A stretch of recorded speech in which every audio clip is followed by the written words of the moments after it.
瓦努阿圖係地球上保留最多部族嘅島國。據聞一啲仍未接觸文明嘅小島，有部族仍然施行巫術，甚至係進行獵頭食人嘅風俗。原來呢啲都唔係傳說。不過喺咁原始詭秘嘅角落，一個嚟自香港嘅中國人就留下咗艱辛嘅腳蹤。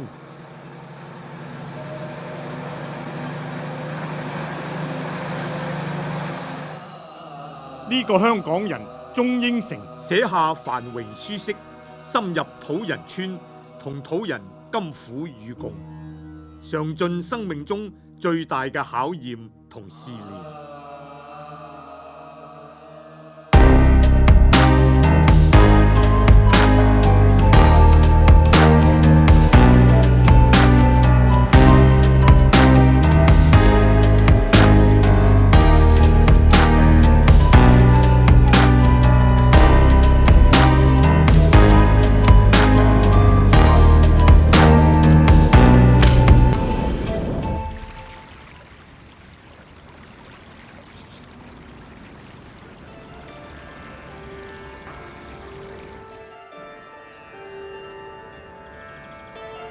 鍾英成喺94年從香港嚟瓦努阿圖之前，對呢個島國一無所知。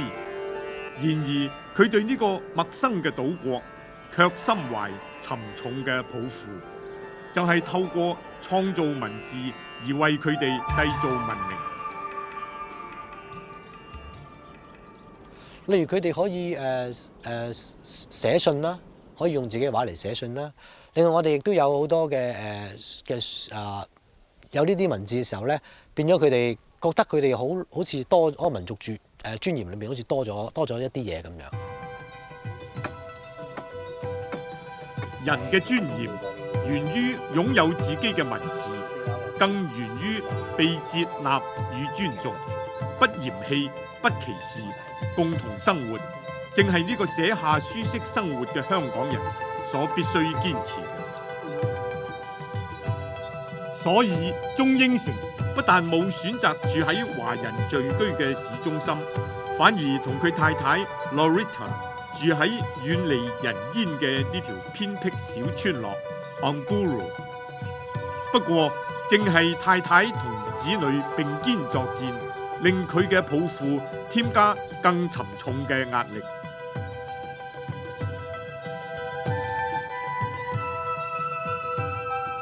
掙扎喺邊度啊？掙扎，例如你見到啲細路仔咬到周身蚊眼，你見到太太喺醫院裏邊，即係嗰啲醫療嘅設備唔好，或者甚至診斷嘅問題出咗問題，搞到要住醫院住1-2個禮拜，即係咁樣嘅時候，嚟呢啲咁嘅問題就係即係使到我哋有掙扎啦。當我第一次入嚟呢度嘅時候，我入村，我已經喺省裏邊咧，我已經第一次喺呢個國家裏邊種瘧疾。咁我嗰陣時唔知道瘧疾咁辛苦㗎。瘧疾雖險，卻冇令鍾英成喺他鄉路上回頭。今日鍾英成帶我哋再走一趟佢過往6年嚟走過嘅崎嶇路。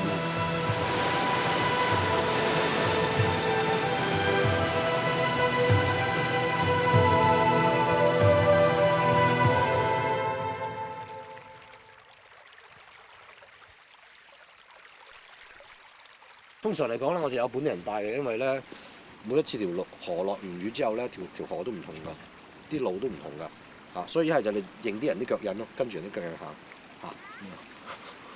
咁每次都要揾條村入邊啲人出翻嚟帶。咁唔係Angulu啲人都識嘅，兩條村好熟嘅，有時啱撞啱有次我冇㗎，有時我行過呢度，差唔多有時夜晚通常我入到嚟都要黃昏㗎啦。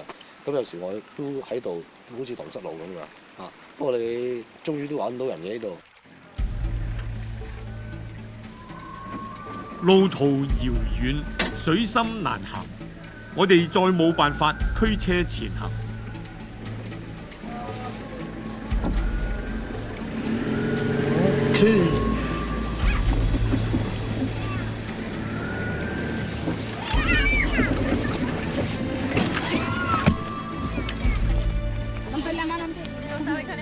經過一輪顛簸同探路，幸好遇上2個村民引領我哋入村。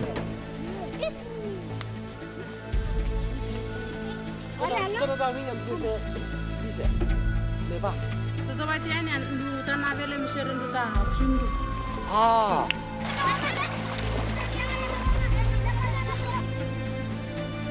間過河水，入到村莊，中英城第一件事就係向酋長解釋清楚入村嘅目的，同埋將會做嘅一切，以免發生任何誤會。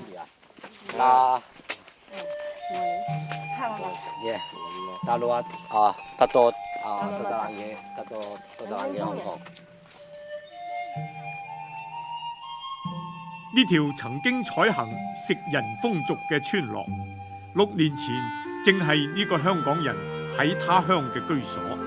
由160年前第一批傳教士被土人食咗，到基督教成為國教，今日西方傳教士嘅足跡淡出，中英城兩夫婦卻背負起呢個沉重嘅使命。居住喺呢條村嘅2年期間，中英城學會村內大大小小嘅習俗同秘技。嗱，呢一度咧就係拉近茅，其實咧就係全條村嘅嗰個中心。咁通常咧佢哋擺筵席啊，就會喺呢度開始嘅。同埋有時咧有啲咩事咧要審理咧，由酋長審理咧，就大家會喺村裏邊開會咧，都會喺呢度嚟到去開會嘅。咁同埋喺度煮大餐啊，亦都喺呢度煮啦。呢個係佢哋嘅我哋叫做 stone oven， 佢哋要嚟焗嘢食啊，就用呢啲石頭咧燶熟啲嘢食嘅。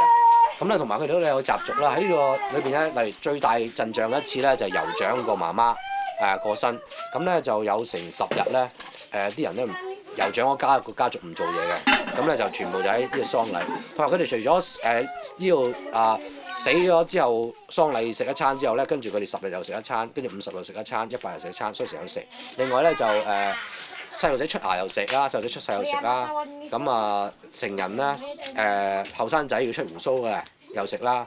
咁女性嘅佢哋成年禮咧，亦都有食啦。所以就好多成都即係有得食嘅嚇。咁結婚又食啦咁樣咯嚇。個馬達馬搭索啱啲。Ita mamau ko tasyo to lapsalango嚟咁大媽媽對於原本冇自己文字，卻仍然相信降頭嘅原住民，中英城冇放棄任何一個傳福音嘅機會。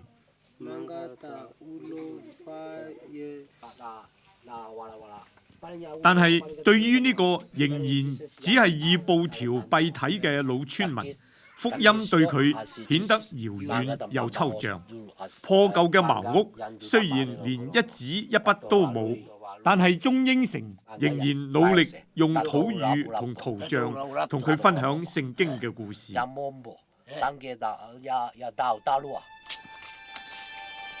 山中方一日，世上2000年。時間嘅巨輪似乎冇駛入呢條村莊，呢度嘅人生活喺文明以外嘅另一種時空同心態。對於呢個中國人同佢嘅福音，似乎仲需要一段漫長嘅日子，先至會被理解同接納。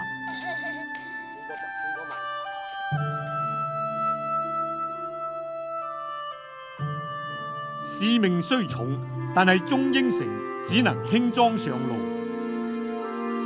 因為呢條村莊本身一無所有，連佢住嘅茅屋都係同土人並手抵足搭建出嚟嘅。村內最現代同奢侈嘅就係2夫婦用嚟對外聯絡同做聖經翻譯嘅電腦。至於生活嘅必需品，水電嘅來源都係原始得可以。咁你喺度住嗰2年期間咧，係咪都係飲呢個水缸嗰啲水？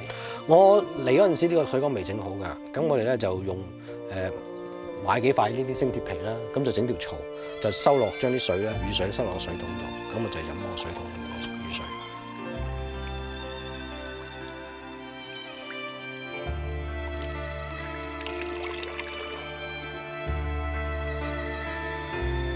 土人村本來一切貴佛，太太喺懷孕前後3次患瘧疾，就更令佢哋不得不離開呢條歷受磨練嘅村莊，返回衛生條件較好嘅市中心居住。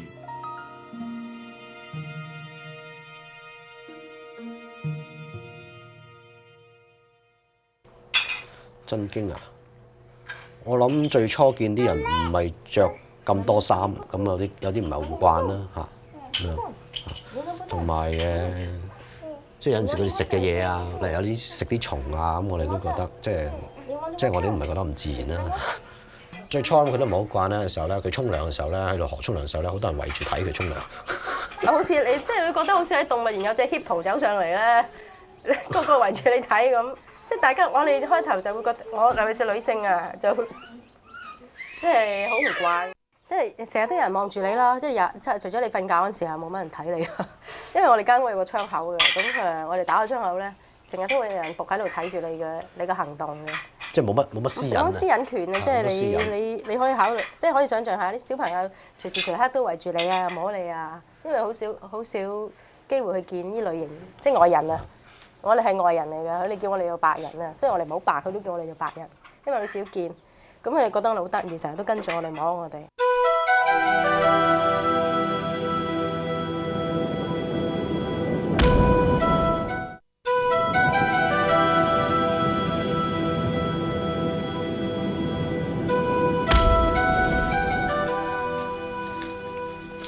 嗱，我以前咧就住喺呢度嘅。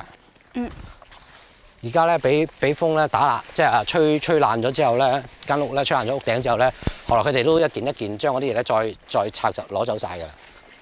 呢兩支柱咧係我以前嗰個太陽能嗰個電池板咧擺成嗰個太陽能電池板嘅。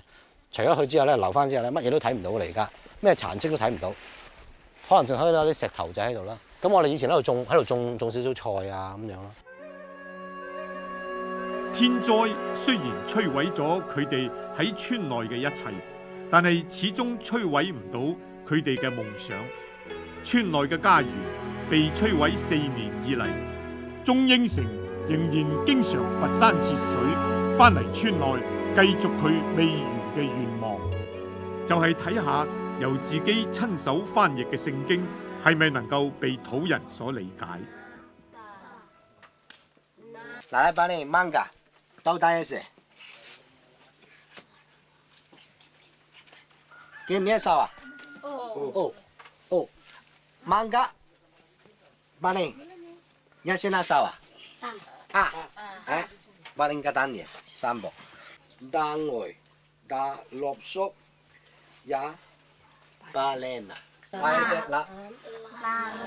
有呢啲文字嘅時候咧，變咗佢哋覺得佢哋好似多嗰個民族尊嚴裏邊好似多咗一啲嘢咁樣嚇。同埋例如我哋佢做嘅時候咧，佢哋學識寫字咧，佢哋都有陣時佢哋都好有滿足感，而我哋都好有滿足感，見到佢有咁樣嘅即係成就嚇。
只係相距1公里以外嘅部落已經擁有截然不同嘅部落文化。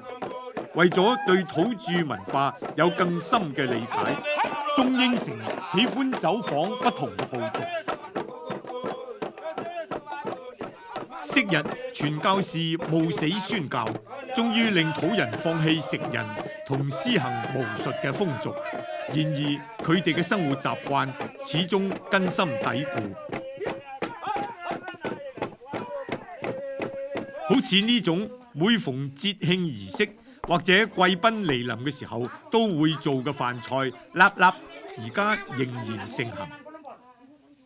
佢哋先將芋頭或者木薯舂成粉團，然後加埋一啲肉類，用蕉葉包裹住，放喺預先燒熱嘅石頭上邊，以石頭嘅高溫將食物熏熟。更有趣同千年不變嘅係，男同女一旦置身喺呢啲議事堂 Nagama， 即使係飲食，佢哋都要劃清界線，男女不得逾越。瓦努阿圖雖然已經係一個奉行基督教嘅國家，但係大部分原住民仍然篤信各種與大自然有關嘅神靈。好似呢個部族嘅酋長仍然相信人死後仍然係一顆會發光芒嘅星星，即使先人已經埋葬黃土下，佢哋都可以向佢祈靈求福。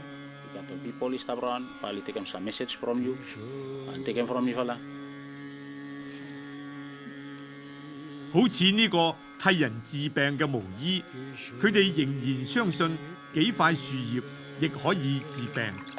喺採摘樹葉之前，佢念念有詞，以示問準樹神同祈求庇佑。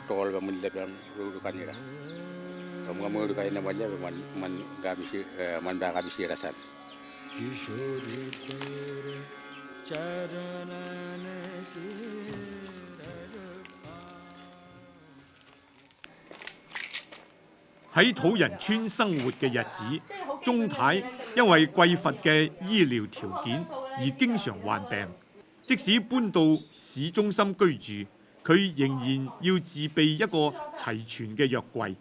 不過一旦有更大嘅不適，佢哋始終都要到醫院求醫。但係由於當地嘅醫療設備實在相當不足，因而令到同瓦努阿圖有良好邦交嘅中國政府捐建呢間設備齊全嘅醫院，更專程派遣咗一隊醫療隊嚟提供各種技術協助。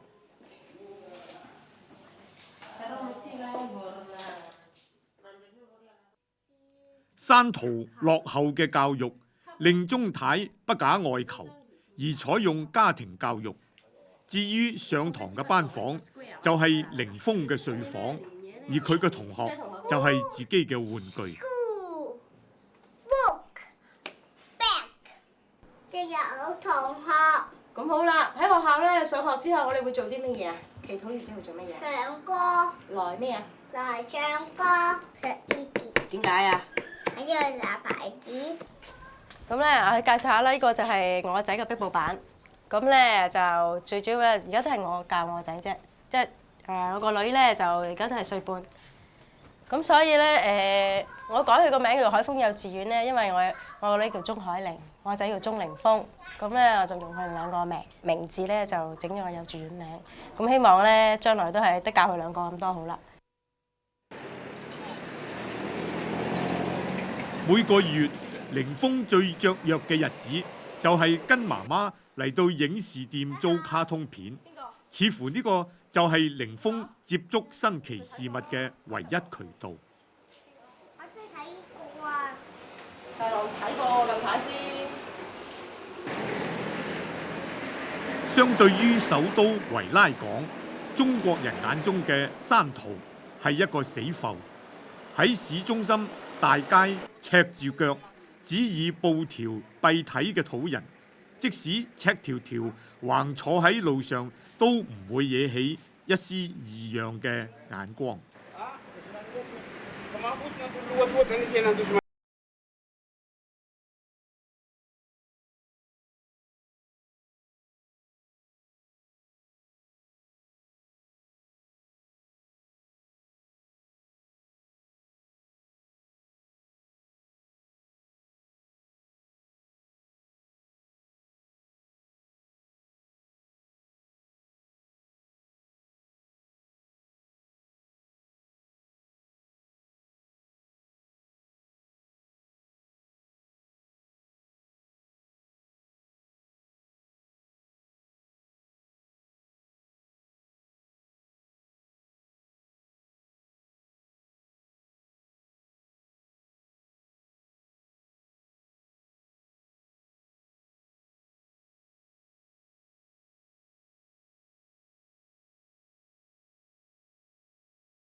面對土人村漫長嘅宣教路，鍾應成唯願自己能夠堅持走下去。